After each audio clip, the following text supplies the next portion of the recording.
That's your fellow Ohio Republican Mike Turner there. The list goes on. Republican Senator Ben Sasse called it very troubling. Republican Governors Phil Scott and Charlie Baker support the impeachment inquiry. Do you have any problem with a U.S. president asking a foreign power to work with his personal attorney and the U.S. attorney to, quote, look into his political rival? A couple of things. I don't have any problem with the call. We've now seen the transcript. The president of Ukraine said that there was no pressure. He was not pushed. Look, if Democrats want to impeach because Rudy Giuliani talked to a couple of Ukrainians, good luck with that. I don't think the American people think that's the appropriate course of action. I think they see this for what it is. This is just one of the many and unending attacks the Democrats have leveled against this president. The Democrats just put us through 3 years of this phony Russia collusion investigation, and now on the heels of that they come right back with this. We've all seen the transcript. There's nothing there. So I respectfully disagree with my colleagues who think that there needs to be a further inquiry here. Well, let's talk about the transcript, because in that transcript, President Trump says, this is with the Ukrainian president who desperately needed hundreds of millions of dollars in aid, including military aid, to beat back Russian aggression.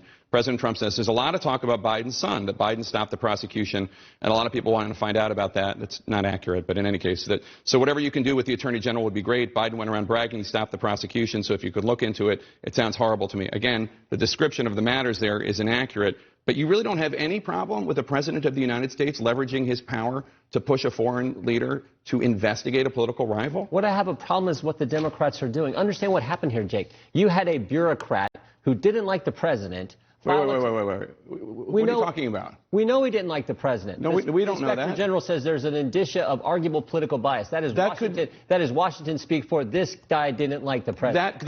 Let's go into that, because I have that up here. Let me finish my statement. A bureaucrat who didn't like the president files a claim saying the president did something wrong on a call. This guy wasn't on the call. Someone else told him about the call. So the White House does something that's never been done before. They actually released the transcript. We see the transcript. There's nothing there. But the Democrats say, we don't care. We're going to move towards impeachment. They don't care about the facts. They don't care about the truth. And you know why we know that?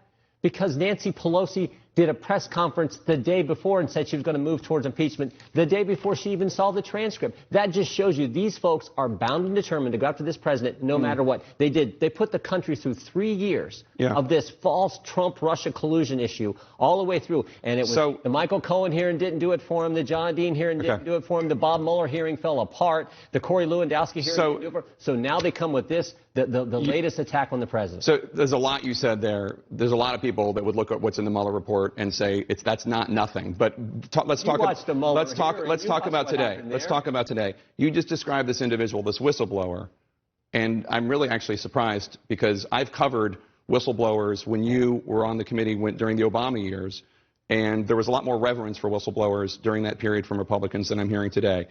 You said that he was a bureaucrat who hated the president or disliked the president, biased against the president. There is no evidence of that. Let me read from the Inspector General's report. It says, although the ICIG, that's the Intelligence Committee Inspector General's preliminary review, identified some indicia of an arguable political bias on the part of the complainant in favor of a rival political candidate, such evidence did not change my determination that the complaint related to the urgent concern appears credible. So first of all, that could mean that he interned for John McCain 20 years ago. We have no idea what it means. Second of all, he says in that same sentence that it did not change his determination that the complaint is credible. That's a Trump appointee saying that. Two things you look at. Our committee, I'm on the Oversight Committee. We probably deal with more whistleblowers than any committee in Congress. Two things you look at to determine the credibility of a so-called whistleblower when they're coming forward. First, did they have firsthand knowledge? And second, what is their motivation? Was there some kind of bias? This individual has problems on both of those counts. He had no firsthand knowledge. He heard something from someone who may have heard something from someone. No, his sources were firsthand sources. So he has no firsthand knowledge, and second, he has a political bias. That should tell us something about this guy who came forward with this claim. And now the Democrats are saying, because of this whistleblower, we're going to impeach the president. I say look at the transcript, and the transcript gives you no reason to impeach this president. Well, overturn an election where the people spoke, I think, loud and clear. You know as well as I do that you do not need to have firsthand knowledge to be a whistleblower. And even if... Well, you don't now because they changed the form. You used to. They changed the form. There's no evidence of that, and we looked into this. I know you're talking about that Federalist story. It's not clear that that's accurate, and even so, Experts say it has never been true. It has never been true that you need to have firsthand knowledge to be a whistleblower. But it's something that's critical when you're assessing if they're credible. That's a major determination. So listen to this. Here's what the complaint says. Okay, quote. This is from the whistleblower.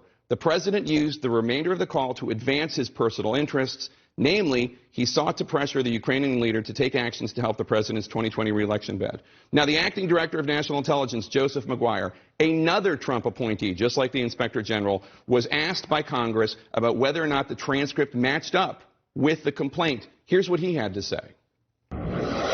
I would say that the whistleblower's complaint is in alignment with what was released yesterday by the president. So the acting director of national intelligence says that the transcript backs up what the whistleblower says, and we also found out that the White House did, in fact, take the transcript and put it in this secret compartmented computer server to block anybody else from getting it. So those are the two main charges, and they're both true. They're both true. You know why they put it in the classified server?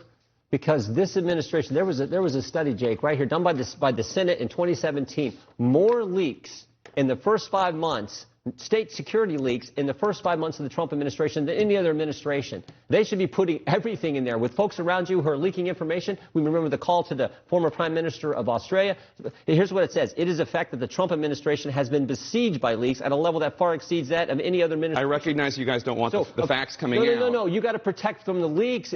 If I'm the Trump administration, I'd be putting every communication in this. The leaks are of accurate information. The leaks are of accurate information. Jake, you don't like the leaks coming out. Who are you going to believe? The guy who had back to the whistle. Who are you going to believe? The guy who had firsthand knowledge and who was on the call, President Zelensky, who said he wasn't pressured, or the guy who didn't have firsthand knowledge? We've seen the transcript. The guy. That's what I'm saying. The guy who didn't have firsthand knowledge and had a motive against the president.